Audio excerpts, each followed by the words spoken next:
Instruments are really fragile pieces of equipment. If you live somewhere where there's winter or just generally dry climate, you really have to up your instrument maintenance during this time to make sure your instrument stays healthy and working well. One of the biggest things that affects any instruments made of wood is humidity. So monitoring the humidity inside of your home and also outside is a great place to start when thinking about how to care for your instrument. In general, when it's too humid, your instrument isn't going to suffer too much, but when it's too dry, you can really risk doing some damage to your instrument. The first thing we look at is the glue on the instruments actually becoming dried up and unglued, and then also cracks happening in the wood from dryness. There are a couple things you can do when you're out of the house and also to your home in order to keep your environment the healthiest for your instrument. The most basic thing that we use for string instruments to keep them humidified is a Dampit. This is a Dampit. It's a little sponge inside of a rubber thing, and it goes inside of the F-hole of your instrument. It's a pretty basic design. The sponge inside gets saturated with water. It gets dried off fully on the outside so it doesn't get any water inside the instrument, and then it goes inside the F-hole to keep the moisture inside of the instrument. Dampits are a great place to start if you're not doing anything to care for your instruments in the dry weather, but they are small and they need to be refilled every day, so just a Dampit alone is not going to take care of everything. Because it really only works in an enclosed space, you want to not only stick it inside your instrument, but then likely keep your instrument inside of the case to preserve as much moisture in as small an area as possible. If you're not only playing on a wood instrument, but also playing on gut strings, you're going to hear humidity changes even more in your instrument. Gut strings dry out really easily, so it's not enough to just have my instrument humidified. I usually like my entire practice space to be humidified also. So the best thing to do after you get a Dampit is to get a room humidifier for the place where you keep and play your instrument. There are so many different kind of room humidifiers on the market, so if you haven't looked into it before, it might be a little confusing at first. I break them down into two categories. There's warm air and cool air humidifiers.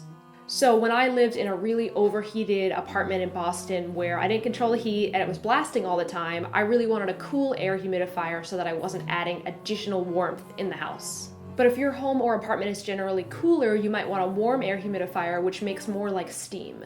Either one is going to put moisture in the air, which is exactly what you need in a dry climate. If you live in a desert type climate, you're probably better off with a cool air humidifier.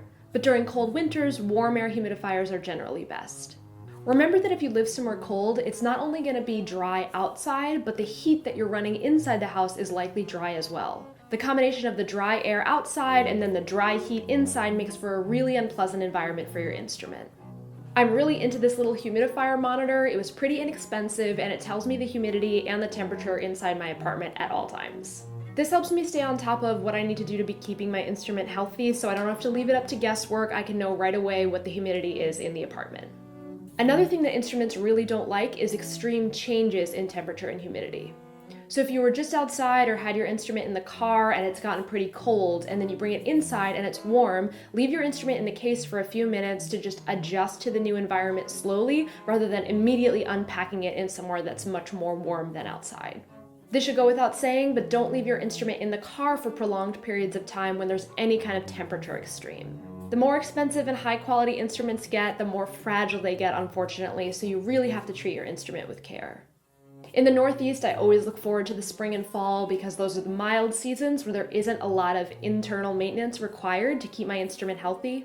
But unfortunately, the winter is just a dry, harsh climate, and I really have to stay on top of keeping my instrument in a good place.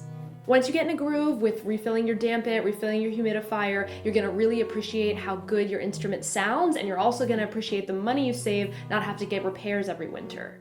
That being said, I still like to bring my instrument in the winter just to get checked on, make sure none of the seams are becoming unglued, because sometimes even doing all the right things, if the climate is harsh enough, will still take a toll on your instrument. So I hope this gives you some ideas on what to do to take care of your instrument in really dry climates. It's a lot of work, but it's definitely worth it. Thanks so much for watching. If you liked this video, be sure to subscribe to my channel and check out some of my other videos.